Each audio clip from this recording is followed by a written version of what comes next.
what her mother thought. If anything even tells you about a woman, it's what her daughter goes through in telling her things, if that daughter cares, and what her daughter thinks of the reaction. Bristol cared. And within whatever that process was, I don't know if dishes were broken or yelled. we can't presume that's a very private moment. And yet inevitably, some of you have had the same experience, either as a daughter or as a woman. Or you will. Or hopefully maybe you won't. But you know it happens. And you know that at least there is a kind of understanding of what real life is. Right? So we see, I think, in large part, we see ourselves in Sarah Palin, but we see our better selves. We perhaps can't imagine going through what she's gone through. Politically, we look back and we see the moves that she's made. This is not just a, look, we're also all optimistic here. You know, if we were all just rushed into the Congress to suddenly run the country, I think we'd do a damn good job. So,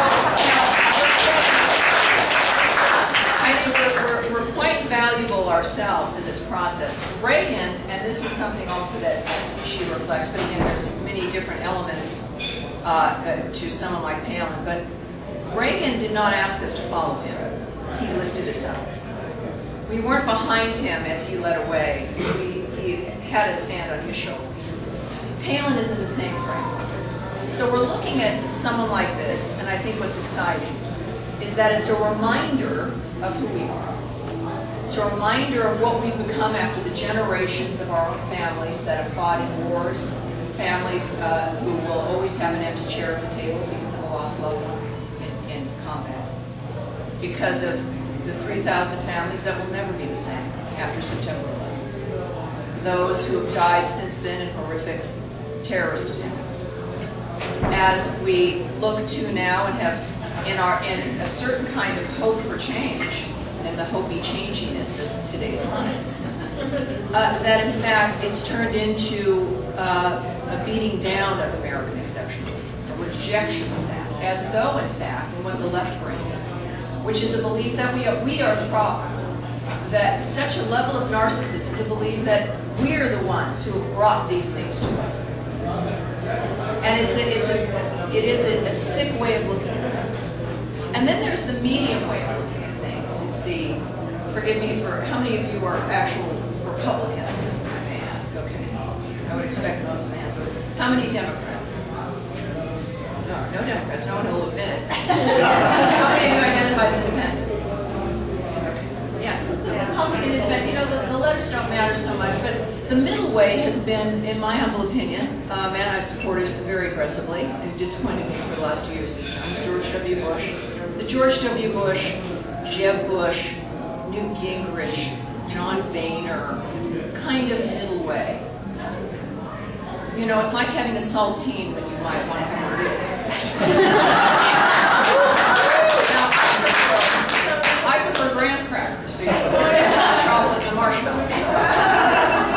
But when you have that kind of horrible leftism that decries American exceptionalism and wants to kill it, then you have this middle group of men who lift their fingers and put the finger up in the air, and Clinton goes in this group as well, who pretend to be something they're not in order to convince you to vote, who don't seem to be capable of standing up for American exceptionalism, who seem uncomfortable or out of their skin, realizing the extraordinary greatness. Look, there's no reason to be humble.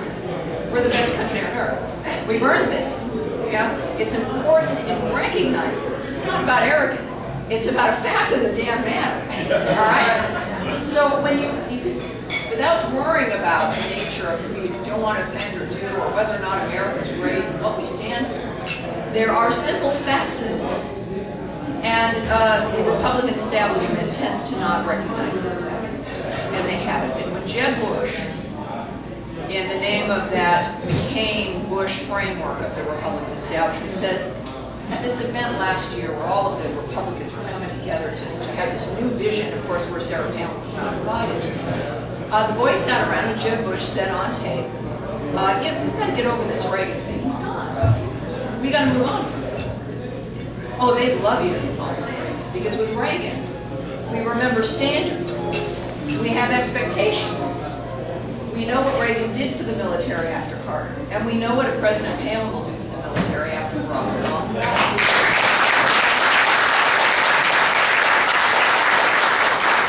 Why we anticipate that or want it?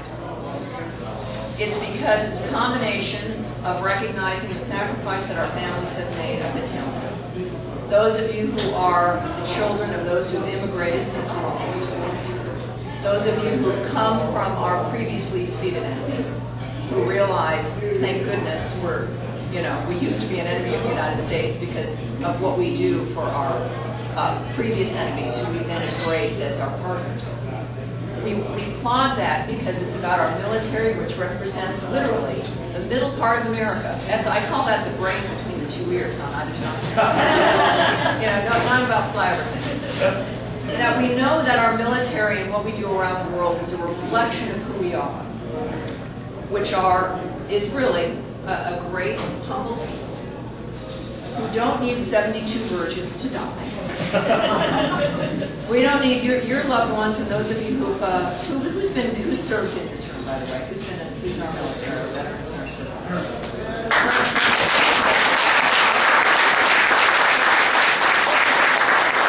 Where do you serve? What's your branch?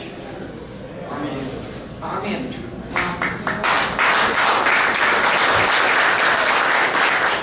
For those of us who you've volunteered, so volunteer Army, everyone who's volunteered after September 11th, you know you're going into a field with an enemy that's a coward that refuses to wear a uniform and that attacks you, violating every rule of war and every part of the Geneva Convention, but you go and you do it anyway. This is the kind of young man that our families are still raising. We raised them from the beginning. We raised them to fight the British. We raised them to fight virtually everyone on Earth. And because everyone on Earth is still jealous and still is crazy a little bit, and we're still willing to go out there and do it. And we still make their lives better. We go and we defeat that enemy and we make their lives better. We are the only nation on Earth that has defeated enemies and has released them and improved their lives. We're the only nation on Earth that has not taken ground based on imperialism because we wanted to. That is something to be proud of and to feel great about.